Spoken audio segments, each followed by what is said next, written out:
সকাল সকাল নাস্তা বানিয়ে নিলাম। এই তো কি নাস্তা বানালাম, এখানে হচ্ছে দুধ চা। যে আমার হাতে এখন আটা ধোয়া হয় নাই, দুধ চা বানালাম। আর এই যে ডিম দিয়ে আলুটা ভাজলাম। এটা ওনারা অনেক পছন্দ করে, তাই আমি সব সময় না কিছু সময় বানাই। আর এখানে পরোটা বানালাম।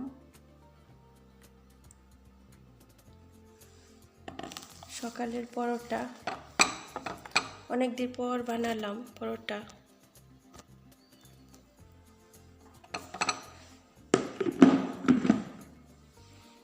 আর এই যেগুলি দিয়ে রেডি করছি।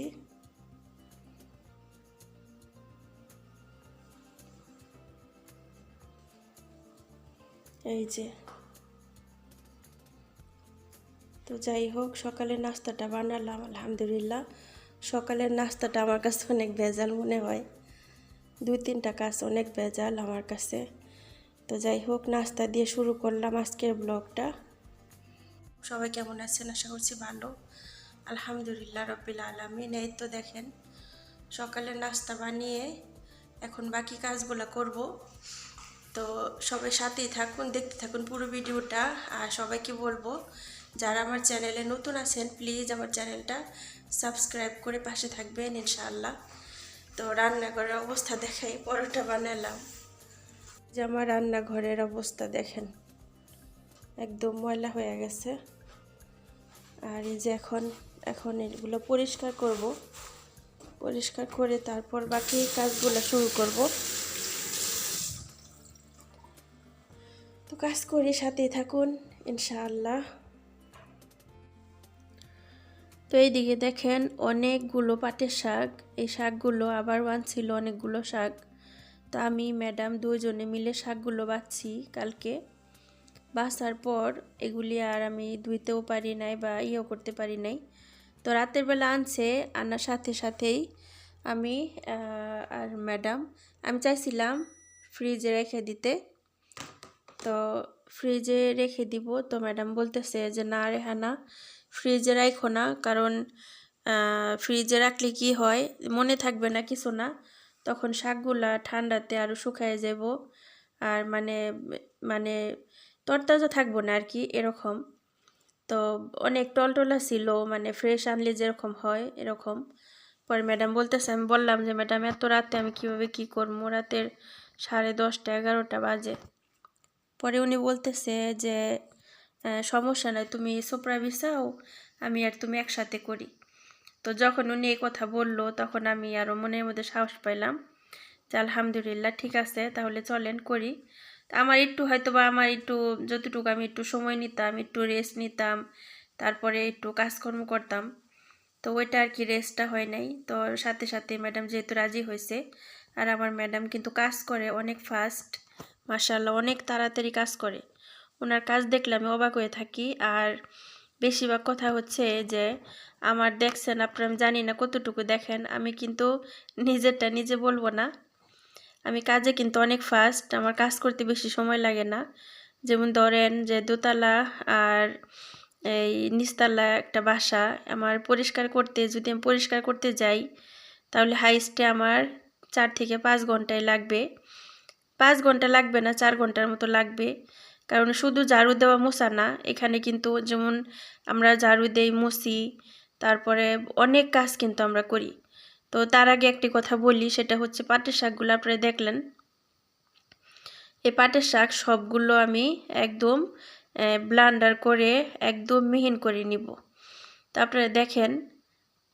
তো আমি যেটা বলতে চাইলাম যে কাজগুলো 4 ঘন্টার মধ্যে যে আমি কাজগুলো করব, শুধু ঘর ঝাড়ু দিব, মুছবো তা না, এভরিথিং ফার্নিচার থেকে শুরু করে একদম বিছানার সাইড দিয়ে, তারপর আপনাদের সোফাগুলো, তারপরে বেডের সাইড দিয়ে, তারপর আপনাদের ড্রেসিং রুমের সাইড দিয়ে, এভরি রুমগুলো একদম মানে সব কিছু কোনাকানি মাইরা ঝাড়ু দেওয়া থেকে শুরু করে একদম পরিষ্কার করতে হইব। এই হচ্ছে বিদেশের কাজ। আছে না আমাদের বাংলাদেশে যে একটু কাজ করলাম থাক, আবার কালকে পয়সা করবনি, পরশু করবনি, এখানে তা না। এইখানে ওনারা হাত দিয়ে এইভাবে মানে টান দিয়ে দেখে যে ময়লা আছে কিনা। এইভাবে। আর আমরা যখন কাজকর্ম করি তখন একদম এই মাথার মধ্যে থাকে যে অন্যের কাজ, আর আমি যেটা বলবো আমি ওইভাবে কাজ করতে পারিও না। আমি একদম মন থেকে কাজ করি। আমি আর মোমেন একটা মেয়ে ছিল, এখন এই আর কি। আলহামদুলিল্লাহ। দেখেন আমি অনেকগুলো মুলুখিয়া, এটার আরবিতে বলে মুলুখিয়া আর আমরা বলি পাটের শাক, তো এইগুলি সবগুলোই আমি এই যে এই কয়টা রাইখা দিছি, তো এই কয়টা আমি একটু কিছু দিয়ে হয়তো বা রান্না করব, তার জন্য রাইখা দিছি। আর এই যেখানে পাটের শাকের এইগুলো আমি করলাম, এগুলো স্যুপ রান্নার জন্য এইভাবে করছি। এখানে কিন্তু ওনারা রেডিমেড কিনা নিয়ে আসে প্যাকেট, একদম একদম রেডি ব্লান্ডার করা একদম। তো ওইগুলো কি হয়, আমার কাছে ওইটা ভালো লাগে না, কেমন ফ্রেশটাই ভালো লাগে বেশিরভাগ। আর পাটের শাক কিন্তু এমনিতে ভালোই লাগে আমার কাছে। আমার কাছে পাটের শাক ভালো লাগে হচ্ছে হালকা তিতা তিতা, ওইটা ভালো লাগে। ওইটা একদম মচমচা করে ভাইজা তারপর হচ্ছে শুকনো মরিচ দিয়ে অনেক ভালো লাগে। তো যাই হোক, এখানে তো ওইভাবে খাওয়া যাবে না, এখানে সব কিছু হিসাব করে ওনাদের। তো এখানে ওনারা স্যুপ খায় কীভাবে, এই যে স্যুপটা দেখেন আমি স্যুপের মতো করে নিলাম। এটা আপনাদেরকে কিন্তু রেসিপি আমি দেখাইছি এর আগেও, না দেখলে দেখবেন পাটের শাকের স্যুপের ফুল রেসিপি দেখবেন ভিডিওতে আছে। যারা দেখেন না এখনও, আগের ভিডিওগুলো কয়েকদিন আগের, এক সপ্তাহ আগের ভিডিওতে দেখতে পারবেন ইনশাআল্লাহ, 1-2 সপ্তাহ ইনশাআল্লাহ। আর এইভাবে কিন্তু সবগুলো আমি প্যাকেট করে নিব। আপনারা রান্নার সময় মুরগি মাংস দিয়েও রান্না করতে পারেন, কিংবা গরুর মাংস দিয়েও রান্না করতে পারেন, যে কোনো একটা দিয়ে রান্না করবেন। আর এটা কিন্তু শরীরের জন্য প্রচুর উপকার নাকি।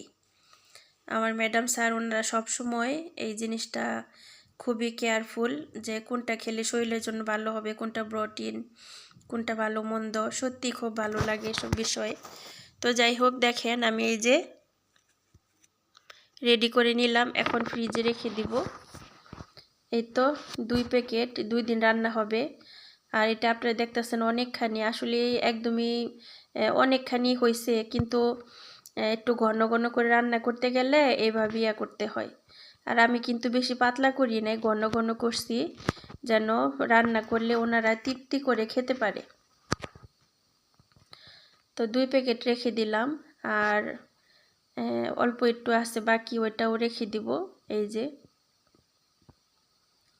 তো আমার মতো কারা কারা এরকম পছন্দ করেন পাটের শাক অবশ্যই কমেন্টে জানাবেন। আর এইদিকে দেখেন আমি চলে আসলাম রাতের বেলা খাবার বানাতে মেয়েদের জন্য। মেয়েরা ন্যাগিস বলতেছে যে ন্যাগিস খাবে। আর এদিকে ওরা গেছিলো দাদির বাড়িতে, দাদির বাড়ি থেকে আসছে। আমি ভাবছি দাদির বাড়িতে হয়তো বা খাওয়া দাওয়া করেই আসবে তারপর, কিন্তু আসছে আয়সা নূর বলতেছে যে আমার অনেক খিদা লাগছে, রেহানা আমাকে কিছু খাবার দিবা। আমার একদম মায়া লেগে গেছিলো। আমি তখন ঘরে আসব, আমার কাজ শেষ, আমি ঘরে আসব, ওই টাইমে বলতেছে। আসলে আমার কাছে একটাই জিনিস, আমি মাঝে মধ্যে বাচ্চাদেরকে খাবার দেই, মাঝে মধ্যে দেই না। যখন এরকম করে বলে আমি থাকতে পারি না। ওদের কিন্তু উপরে অনেক খাবার আছে, উপরে অনেক খাবার আছে, কেক আছে, বিস্কিট আছে, তারপর অনেক ধরনের খাবার আছে, শুকনো খাবার। কিন্তু তারপরেও মাঝে মধ্যে আমি বলি যে খারাপ লাগতেছে, মাঝে মধ্যে আমি বানাই দেই। আর যখন বাচ্চারা এরকম করে কথা বলে, তখন আমার হাজার কষ্ট লাগলেও আমি করে দেই, এই আর কি। তো খারাপ লাগলো, আমি বললি যে থাক আমি করি, একটু কষ্ট হইলেও যেন বাচ্চারা একটু হাসি খুশি থাকে ইনশাআল্লাহ। দেখেন এই যে আলুগুলো আধা ভাজা আধা সিদ্ধ আলু ওনারা কীভাবে ম্যাগনেট করে রাখছিল ডিপে। আর এখানে শিফা ওর জন্য রাতে একটা চিকেন ফ্রাই করবে, তার জন্য করতেছিল। তো আমার বলতেছিল যে রেহানা একটু করে দাও, তা আমি বললাম যে না আমি করে দিব না, কারণ আমি মেয়েদের জন্য খাবার বানাচ্ছি, এখন অনেক রাত, তুমি যদি আর আগে বলতে তাহলে আমি করে দিতাম। আর এত রাতে যদি করো তাহলে তোমার নিজেরটা নিজের করতে হইব। বলার পর একটু রাগ করছে, রাগ করলেও আমি মানে প্রতিদিন সব কাজে যদি বলি হ্যাঁ ওকে আচ্ছা, তাহলে কি করবে, মাথায় উঠে বসে থাকবো যে ঠিক আছে রেহানা তো বলে যে কোনো সময় করে দিবে। ওরা বিশ্বাস করে রাতের 1-2টার সময় অর্ডার করে এটা করো সেটা করো। তো মাঝে মধ্যে স্যার ম্যাডাম সামনেই থাকে, কিন্তু আমি ঠাস করে না করি, ওনারা করে চায় থাকে যে রেহানা কি বলে। হ্যাঁ, কি বলে, আমিও তো মানুষ, আমারও তো ইচ্ছা অনিচ্ছা আছে। আমি কেন যখন খুশি তখন ওনারা অর্ডার দিবে আমি করব? সব কিছুর একটা সময় আছে। আমি ডাইরেক্ট বলি যে দেখো, সব জিনিসের একটা সময় আছে, আর সব জিনিস একটা মাত্রার মধ্যে থাকা উচিত। তুমি রাতে 12টার সময় বলবা যে তুমি মুরগি বার করে আমার জন্য ফ্রাই করো, এটা করো সেটা করো, আমার জন্য পসিবল না, তুমি করে নাও।